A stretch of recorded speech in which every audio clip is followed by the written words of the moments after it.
buang bul fek zol bung zung zampai Zong Tui East Chung Te Dil Kon Dung Tlang Far Kon Na Lan Hun Mel Cha Shuai Kon Khan Kon Kel Kang Khobung Khoang Leng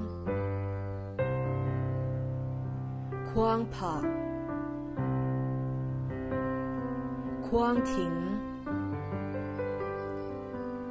Nei Sen Zô Lấy Thúng Lian Bui Lung Phun Lian Mel Bu Mual Goi Mur Len New Shuai Gon Nord Khobung Nord Dil Tlang Mur Ruan Tlang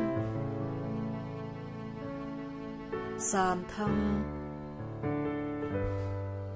Sazep Selam Sesi Thek Bui Thek Te Tlang Sam Tual Cheng Vai Khutlang